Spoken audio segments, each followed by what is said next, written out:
अगर किसी भूमिका के फेसबुक लाइव में हम उस चर्चा को लगातार आगे बढ़ाए हुए हैं सर, और क्या ताज़ा अपडेट्स हैं? देखिए, अभी बहुत सारे अपडेट्स आ गए हैं हमारे पास और सबसे बड़ा अपडेट छोटे बिजनेसेस के लिए ये है कि एमएसएमई के लिए सरकार 9,000 करोड़ रुपए का एक कॉर्पस क्रिएट करने वाली है। और उस कॉर्पस से एमएसएमई चलाने वाले जितने भी लोग हैं, क्योंकि देखिए सबसे बड़ा नंबर अगर आप बात करो बिजनेस ग्रुप्स का तो एमएसएमई है, जिसमें छोटे से लेके माइक्रो से लेके और मीडियम तक एंटरप्राइजेज हैं। उन सब के लिए एक स्पेशल क्रेडिट गारंटी स्कीम सरकार लाने जा रही है, जिसमें 9,000 करोड़ रुपए का कॉर्पस ऐड किया जा रहा है। इसमें आपको इंटरेस्ट रेट भी 1% कम मिलेगा। तो ये बड़ी खबर है इस समय की। सरकार के स्तर से लगातार एमएसएमई को बढ़ावा देने के लिए प्रयास किए जा रहे थे और 9,000 करोड़ का जिस तरह से ये एक नया बजट एमएसएमई सेक्टर के लिए किया गया, ये बड़ी खबर है। एक अपडेट अभी देखने को मिला है सर, सप्तऋषि योजना।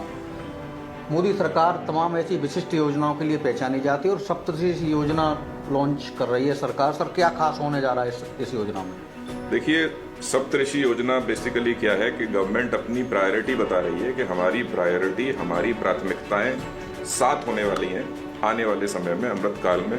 सबसे पहली प्रायोरिटी हमारी ये होने वाली है कि इंक्लूसिव डेवलपमेंट होगा। इंक्लूसिव डेवलपमेंट का मतलब है कि विकास जो है वो समावेशी होगा, हर व्यक्ति को उस विकास में शामिल किया जाएगा। पहली प्रायोरिटी ये है।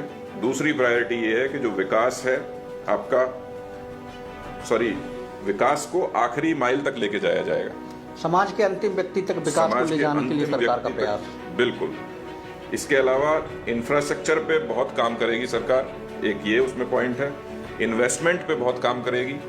जिस तरह से आप देख सकते हैं कि जो सरकार इस समय कैपिटल एक्सपेंडिचर सरकार ने बढ़ाया है, 33% बढ़ा के उसे 10 लाख करोड़ रुपए कर दिया है, तो वो एक बहुत बड़ा पॉजिटिव होने वाला है। क्योंकि जब पैसा खर्च होगा इकोनॉमी में तो बहुत सारे लोगों को एम्प्लॉयमेंट मिलेगा। इसके अलावा देखिए, बहुत दिनों से एक बात ये की जा रही है कि भारत 1.4 बिलियन लोगों का देश है। 1.4 बिलियन लोगों का मतलब ये है कि 1.4 बिलियन माइंड्स, 1.4 बिलियन से 2 गुने यानी कि 2.8 बिलियन हाथ। तो क्या हम 1.4 बिलियन दिमाग और 2.4 बिलियन हाथों का सही इस्तेमाल कर पा रहे हैं? उसका इस्तेमाल करना एक बहुत बड़ी चुनौती है, क्योंकि ये एक रिसोर्स है। अगर हम आज इसे इस्तेमाल नहीं करेंगे, कल को हमारी जनसंख्या बुढ़ी हो जाएगी, तब इस्तेमाल करेंगे।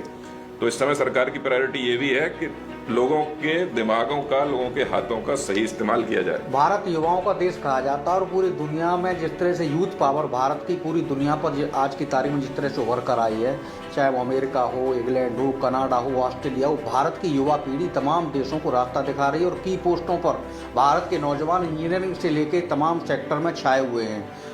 भारत सरकार का एक प्रयास जिस तरह से एमएसएमई सेक्टर को बढ़ावा देने के लिए, इंफ्रास्ट्रक्चर पर काम करने के लिए किया गया है। सर, एक खबर और एक नया अपडेट देखने को मिला है।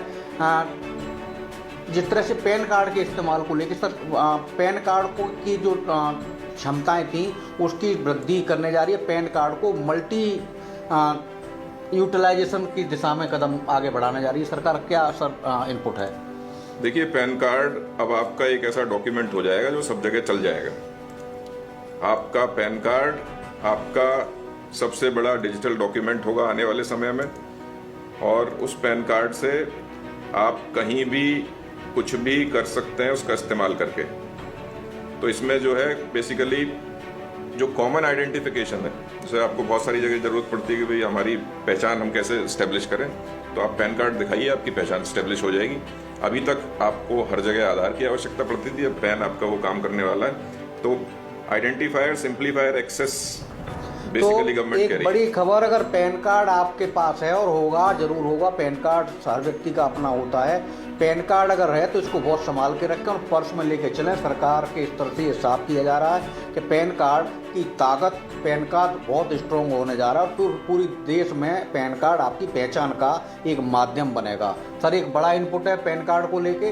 पैन कार्ड अगर, फिर हम आपसे गुजारिश कर रहे हैं, अगर पैन कार्ड आप अभी तक जेब में लेके नहीं चलते हैं तो अभी से लेके चलना शुरू कर दीजिए। जी, बहुत जरूरी होने वाला है आने वाले समय में। सर, पैन कार्ड एक्चुअली देखो, उसके पीछे लॉजिक है। सरकार क्या चाहती है कि हर आदमी पैन कार्ड बनवाए, क्योंकि हर आदमी पैन कार्ड बनवाएगा तो आपका फाइनेंशियल इंक्लूजन हो जाएगा, आप सरकार के डेटा में आ जाओगे, रिकॉर्ड में आ जाओगे। तो सरकार इसीलिए पैन कार्ड को प्रमोट कर रही है कि हमारे करदाता बढ़ जाएं और हमारे ज़्यादा से ज़्यादा लोग हमारी मुख्य व्यवस्था में शामिल हो जाएं।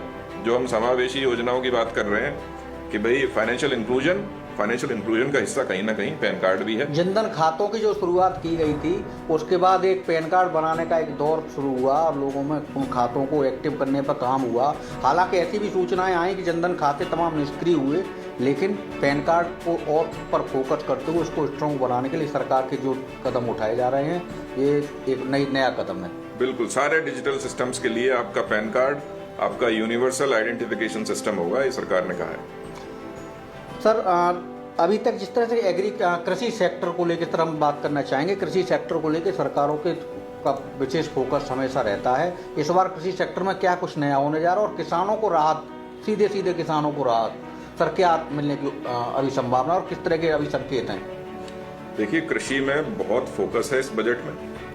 और सबसे पहले तो जो हमने पिछली बार भी हम चर्चा कर रहे थे, अभी इससे पहले वाले लाइव में तो ये डिस्कशन हुआ था कि भाई एग्रीकल्चर एक्सेलरेटर फंड बना रहे हैं। एग्रीकल्चर एक्सेलरेटर फंड बनाने का मतलब ये है कि जितने भी स्टार्टअप एग्रीकल्चर डोमेन में जाके काम करना चाहते हैं उन सभी स्टार्टअप्स के लिए एक सेपरेट फंड बनेगा। यानी कि मान लीजिए आप सरसों का तेल निकालना चाहते हैं, गेहूं से दलिया बनाना चाहते हैं, गेहूं से आटा बनाना चाहते हैं, या आप मान लीजिए कोई घास का इस्तेमाल करके उसकी नमकीन बनाना चाहते हैं, ऐसा किया है लोगों ने। तो उन सब लोगों को जब वो उद्योग लगाने रूरल एरियाज के बेस्ड उद्योग लगाने जाएंगे तो उनके लिए एक एक्सेलरेटर फंड अवेलेबल होगा, जहां पे वो अप्लाई करेंगे, उन्हें पैसा मिलेगा, उसके बाद वो उद्योग सेटअप करेंगे और उससे फायदा ये होगा कि देखिए किसानों को तो फायदा होगा ही, साथ ही नए उद्यमी जो जुड़ेंगे जो एग्रीकल्चर डोमेन में काम करना चाहते हैं उन लोगों को भी बड़ा फायदा होने वाला है। तो एग्रीकल्चर एक्सेलरेटर फंड एक बहुत पॉजिटिव बात है एग्रीकल्चर के लिहाज से। इसके अलावा डिजिटल इंफ्रास्ट्रक्चर भी क्रिएट किया जाएगा एग्रीकल्चर के लिए, ये भी एक बहुत पॉजिटिव चीज़ है। और क्रेडिट टारगेट जो हमने डिस्कस किया था, क्रेडिट यानी कि जो कर्जा एग्रीकल्चर सेक्टर में अवेलेबल होगा उसको बहुत बड़ी मात्रा में बढ़ाया जा रहा है। 20 लाख करोड़ का कर्जा होगा। एक बहुत बड़ा फैसला सरकार का। और एक्सपर्ट्स कमेंट्स जिस तरह के आ रहे हैं, सरकार के इस तरह से जो एग्रीकल्चर एक्सीलरेटर फंड जो जिस तरह से और किया जा रहा है, इसे एक बड़ा क्रांतिकारी कदम अभी तक माना जा रहा है। किसानों की आय दोगुनी करने के लिए सरकार ने वादा किया था और हालांकि सरकार उस दिशा में तेजी से प्रयास कर रही है, लेकिन कहीं से लक्ष्य से थोड़ा पीछे, एक समय के साथ लक्ष्य से थोड़ा पीछे सरकार अभी है। और उस लक्ष्य को हासिल करने के लिए, किसानों के खेत पर उद्यम लगाने के लिए, उद्योगपतियों को सीधे किसानों से सीधे ग्रामीण अंचल में उद्योगों की स्थापना के लिए सरकार के स्तर से बड़ा क्रांतिकारी कदम माना जा रहा है। बिल्कुल। सर कृषि को लेकर और क्या कहेंगे? कृषि में देखिए इस बार मेजर फोकस आपका एनिमल हस्बेंड्री, डेयरी और फिशरीज के ऊपर है। एनिमल हस्बेंड्री बहुत इंपॉर्टेंट है। भारत में अगर आप बात करें कैटल्स की तो सबसे बड़ी जनसंख्या लोगों की तो है ही हमारे यहाँ, लेकिन जानवरों की सबसे बड़ी जनसंख्या भी भारत में ही है। तो दुधारू पशु सबसे ज़्यादा भारत में, तो आपका एनिमल हस्बेंड्री बहुत इंपॉर्टेंट हो जाता है, उस पर सरकार बहुत फोकस करने वाली है। इसके अलावा दूसरा डेयरी, हमारे यहाँ हम मिल्क कंज्यूमिंग कंट्री है। आप देखिए प्रोटीन के लिए हम मिल्क के ऊपर बेस्ड रहते हैं। हम यहाँ पे मीट खाने वाले लोग भी हैं, लेकिन प्रोटीन के लिए हमारी जो सबसे ज़्यादा आप कह सकते हो डिपेंडेंसी है पहली आवश्यकता दूध, मिल्क। तो डेयरी हमारे लिए बहुत इंपॉर्टेंट है। इसके अलावा फिशरी, बहुत सारे राज्यों में जो कोस्टल एरियाज हैं आप देखिए वहाँ पे लोग मछली के ऊपर जिंदा रहते हैं। तो फिशरी, डेयरी और एनिमल हस्बेंड्री तीनों पे सरकार का मेजर फोकस है।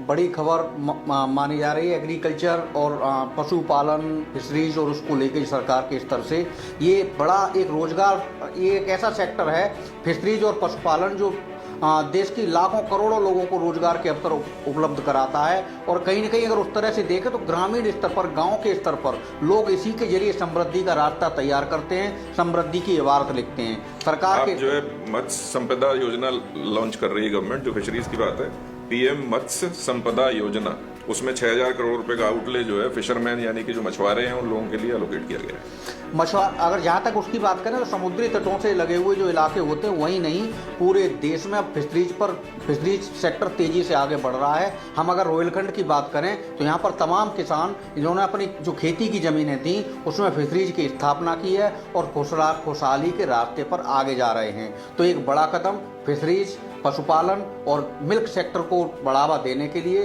सरकार लगातार इस तरह से प्रयास कर रही है। और सरकार बजट में जिस तरह के अभी प्रावधान किए गए हैं, वित्त मंत्री जी ने जो संकेत दिए हैं, ये किसानों के लिए और पशुपालकों के लिए बड़ी खुशखबरी है।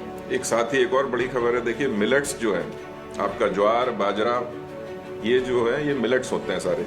तो मिलेट्स के लिए एक इंडियन इंस्टीट्यूट ऑफ मिलेट्स बनाया जाएगा, क्योंकि मिलेट ईयर भी है इस बार, ये साल जो है मिलेट ईयर है। तो मिलेट को प्रमोट कर रही है सरकार। गेहूं से ज़्यादा आप ज्वार बाजरा खाइए, और उसके रिसर्च के लिए इंडियन इंस्टीट्यूट ऑफ मिलेट्स बनेगा। ये घोषणा में बजट में की गई है। एक बड़ा ऐलान सरकार की तरफ से। आज से 10 और 20 साल पहले अगर हम देखते थे तो जो मिलेट्स हैं हमारे ये संपूर्ण पोषण का माध्यम बनते थे, लेकिन कहीं ना कहीं हमारी थाली से मिलेट्स गायब हुए। और इसकी वजह ये रही कि हमारी नई पीढ़ी उस चीज़ को समझ नहीं पाई जो प्रोटीन्स और जो तमाम अवयव होते हैं शरीर को स्वस्थ और मजबूत करने वाले, उन मिलेट्स में अनाज का एक बड़ा हिस्सा अमेरिका और दूसरे देशों में मिलेट्स पर फोकस किया गया और हम लोग मिलेट्स से दूर जा रहे थे। सरकार के स्तर से अगर मिलेट्स शोध संस्थान और इंस्टीट्यूट बनाया जा रहा है तो जाहिर सी बात है ये एक नया क्रांतिकारी फैसला सरकार का।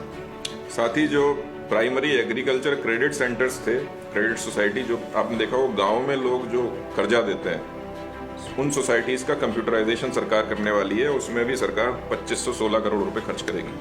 कहीं से अभी गांव में जिस तरह के कई स्वयं सहायता समूह और उस तरह से आम गांव वाले आपस में मिलके और कुछ संस्थाएं होती हैं उनको लोन देती हैं, इसमें कई तरह की गड़बड़ी भी सामने आती है। अब सरकार उन चीज़ों को सीधे एक नंबर में पूरे सीधे डिजिटली अपने सरकार उसको सीधे अपने माध्यम से जोड़ने जा रही है। और कहीं किसानों को अगर किसी तरह के कर्ज की आवश्यकता है तो उनके साथ किसी तरह का फ्रॉड नहीं होगा। जो सरकार के स्तर से जो गाइडलाइंस होंगी वो समूह, वो संस्थाएं, वो बैंक हैं, उनको वो पालन करना ही होगा। कहीं ना कहीं सीधे किसानों के लिए जो कर्ज की आवश्यकता किसानों को ज़्यादा होती है, मजदूरों को होती है, श्रमिकों को होती है, तो उन गरीबों के लिए, उन आम आदमी के, एक आम व्यक्ति के लिए एक बड़ी राहत की खबर। अब एजुकेशन पे भी जैसे हम लोग चर्चा कर रहे थे, एजुकेशन में भी कई सारे डेवलपमेंटल काम सरकार इस बार करने वाली है। एक तो ये है कि 3 सेंटर ऑफ एक्सीलेंस स्टैब्लिश किए जाएंगे आर्टिफिशियल इंटेलिजेंस में। अब देखिए आर्टिफिशियल इंटेलिजेंस जो है, AI बहुत इंपॉर्टेंट है आज की तारीख में। अभी चैट GPT चल रहा है, जैसे आप में से कुछ लोगों को पता होगा, बहुत सारे लोगों को नहीं पता होगा। चैट GPT गूगल का विकल्प होने वाला है आने वाले समय में। आप उसे कुछ भी बताएंगे वो आपको पूरे लेख बना के उस पर दे देगा, जो आपसे संबंधित होंगे, आप जिस तरह का चाहेंगे वैसा दे देगा। तो AI में बहुत काम हो रहा है, आर्टिफिशियल इंटेलिजेंस में। तो सरकार इसके साथ आगे बढ़ना चाह रही है, क्योंकि बहुत सारे भारतीय संस्थान AI में इन्वॉल्व हैं।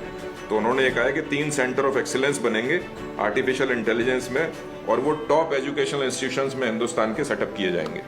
एक बड़ी खबर, IIT, IIM जिस तरह के संस्थानों की तरह जिस तरह से एक्सीलेंस और उसको लेके जो अब नए इंस्टीट्यूट बनाने की बात चल रही है सरकार के स्तर से, एक नया तकनीकी भविष्य की संभावनाओं को, पहले से देश दुनिया के हालात और भविष्य की संभावनाओं पर फोकस लगातार विशेषज्ञों के स्तर से, सरकार के स्तर से हो रहा है। और जिस तरह से अब नए संस्थान बनाने की बात हो रही है, ये कहीं न कहीं देश को आगे ले जाएगा। साथ ही सरकार ने ये भी बताया कि 2014 से अभी तक हम जो है 157 मेडिकल कॉलेजेस बना चुके हैं, और इस बार ये प्रस्ताव है कि 157 नर्सिंग कॉलेज भी बनाए जाएंगे। तो ये भी एक नया डेवलपमेंट है जो बजट में हुआ है। नर्सिंग सेक्टर, हेल्थ सेक्टर समय की ज़रूरत होती है, समाज के लिए हर समय इसकी आवश्यकता होती है और हर परिवार में इसका एक बजट होता है। हेल्थ एक खास पहली प्राथमिकता का इश्यू होता है और हेल्थ सेक्टर पर सरकार और ज़्यादा फोकस कर रही है। कोरोना त्रासदी के बाद जिस तरह के हालात बने, कोरोना त्रासदी को जिस तरह से पूरे देश ने देखा, तो हेल्थ सेक्टर पर ज़्यादा फोकस करने की ज़रूरत थी। नए संस्थान, नए उद्योग, नए हॉस्पिटल बनाने की बात, नए एम्स की स्थापना। उत्तर प्रदेश में कुछ एम्स अभी बने, लेकिन अभी कुछ एम्स की लगातार मांग हो रही है। अभी देखना ही है कि सरकार बरेली जैसे जगह जो दिल्ली और लखनऊ के बीच में एक बड़ा सेंटर है, वहाँ एम्स की अभी सौगात मिलती है या नहीं। बिल्कुल। और एक और बड़ी खबर एजुकेशन में ये है कि एकलव्य मॉडल रेजिडेंशियल स्कूल्स बनाए जाएंगे पूरे भारत में अगले 3 सालों में। और साथ ही सेंटर 38,800 टीचर भी रिक्रूट करेगा, जैसा हमने पहले भी बताया है। और सपोर्ट स्टाफ भी अपॉइंट करेगा, जो 740 स्कूल्स में पूरे देश में है, वहाँ पे ये लोग सर्व करेंगे। और करीब 3.5 लाख ट्राइबल स्टूडेंट्स को भी पढ़ाने के लिए 740 नए स्कूल्स बनाए जाएंगे। तो शिक्षा पे बहुत बड़ा जोर है सरकार का। शिक्षा पे बड़ा काम सरकार करने जा रही है। जिस तरह से जवाहर नवोदय विद्यालय सरकार के स्तर से, केंद्र के स्तर से संचालित होते हैं, पूरे देश में सेंट्रल स्कूल संचालित होते हैं, उसी तरह से एकलव्य मॉडल स्कूल बनाने की दिशा में सरकार अब आगे जा रही है। और जिस तरह से ट्राइब्स को लेकर बात हो रही है, ट्राइब्स एक समाज का वो अछूता वर्ग जो मुख्य धारा से अभी भी दूर है, शैक्षिक रूप से दूर है, और आर्थिक समृद्धि उनके लिए एक सपना है। घुमंतुओं की तरह पूरे देश में देश और परिस्थितियों को वो देखते हैं। उन ट्राइब्स पर सरकार का फोकस है, तो समाज के अंतिम व्यक्ति तक विकास की योजनाएं, विकास की मुख्य धारा ले जाने का सरकार का प्रयास है, और एक बड़ा कदम। साथ ही एक और बड़ी खबर ये है कि जितने भी राज्य हैं, देखिए भारत एक फेडरल सिस्टम में काम करता है, केंद्र में सरकार है, उसके साथ हर राज्य में एक सरकार है, तो राज्यों को प्रॉपरली फंड्स मिलते रहे उनकी सरकारों को चलाने के लिए, ये प्रायोरिटी है गवर्नमेंट की एक। और इस वाले बजट में सरकार ने जो इंटरेस्ट फ्री लोन स्टेट्स को दिया जाता है 50 साल के लिए, तो 50 साल तक इंटरेस्ट फ्री लोन लेने के लिए भी 1 साल की अवधि उसकी बढ़ा दी है। अभी स्टेट्स 50 साल का इंटरेस्ट फ्री लोन ले सकते हैं केंद्र के द्वारा। आप जिस तरह से क्योंकि उत्तर प्रदेश जैसे राज्य जो पूरे देश में सबसे ज़्यादा आबादी रखते हैं और जहां भविष्य की विकास की संभावनाएं, यूपी में जिस तरह से डबल इंजन की सरकार, योगी सरकार बनने के बाद जिस तरह से औद्योगिक निवेश और उस पर जो काम हुआ है, सरकार को कहीं ना कहीं फंड की आवश्यकता होती है, तो केंद्र के स्तर से उस फंड को लेकर एक भरोसा दिया गया है कि विकास की राह में फंड की कोई प्रॉब्लम नहीं होगी। उत्तर प्रदेश में अभी इसी माह ग्लोबल समिट, इन्वेस्टर समिट होने जा रहा है। पूरी देश दुनिया के इन्वेस्टर्स उसमें शामिल होने जा रहे हैं। हजारों करोड़ों रुपए के निवेश MOU साइन हो चुके हैं। उत्तर प्रदेश बड़े औद्योगिक विकास की राह पर है, और ऐसे में अगर केंद्र के स्तर से एक भरपूर सहयोग की बात कही जा रही है, जिस तरह से अगर फंड की आवश्यकता होगी तो सरकार केंद्र के स्तर से दिया जाएगा। ये राज्यों के लिए एक बड़ी खुशखबरी है। यूपी, उत्तराखंड, पहाड़ी राज्य और तमाम देश के जो दूसरे राज्य हैं, उनके लिए विशेष सहायता केंद्र के स्तर से जारी रहेगी। 50 साल का जो समय है ना, वो बहुत बड़ा समय है, और 50 साल के लिए क्रेडिट मिल रहा है, इंटरेस्ट फ्री मिल रहा है, बहुत बड़ी बात है। साथ ही जो कैपिटल एक्सपेंडिचर है, गवर्नमेंट का मेजर एक्सपेंडिचर होता है कैपिटल एक्सपेंडिचर, उसमें 33% की हाइक की गई है। इस बार 10 लाख करोड़ रुपए होने वाला है, बजट का 3.3% होगा, तो बहुत बड़ी खबर है ये भी कैपिटल एक्सपेंडिचर से रिलेटेड। और आप देखिए, जो टोटल आउटले, अगर कैपिटल एक्सपेंडिचर में आउटले बढ़ता है तो उसके साथ बहुत सारी चीज़ें बेहतर हो जाती हैं, क्योंकि कैपिटल एक्सपेंडिचर आपका सड़कों में, पुलों में और अर्थव्यवस्था के जितने भी इंफ्रास्ट्रक्चर रिलेटेड चीज़ें होती हैं उनमें जाता है। जैसे मल्टी मॉडल ट्रांसपोर्ट की बात हो रही है, सप्लाई चेन बेहतर करने की बात हो रही है, गति शक्ति की बात हो रही है, एयरपोर्ट्स बनाने की बात हो रही है, उन सब में कैपिटल एक्सपेंडिचर जाएगा। अगर 33% बढ़ रहा है, रोजगार भी बढ़ेगा और देश के हालात भी सुधरेंगे, आप ज़्यादा आसानी से एक जगह से दूसरी जगह जा पाएंगे, बहुत चीज़ें इंप्रूव होंगी इसके साथ। रोजगार को लेकर लगातार सरकार पर एक अतिरिक्त दबाव भी रहता है। बेरोजगारी एक समस्या है, पूरी देश दुनिया की समस्या है, और रोजगार के जहां उद्योग खुलेंगे, इंफ्रास्ट्रक्चर पर काम होगा, तो रोजगार के अवसर पैदा होंगे, और नए नए अवसर आपको समृद्धि और खुशहाली के रास्ते पर ले जाएंगे। इस चर्चा पर हम लगातार जारी रहेंगे, और अगले सेशन में नए लाइव के साथ, नए बिंदुओं पर फिर से हाजिर होंगे। मैं अनुरोध भारद्वाज।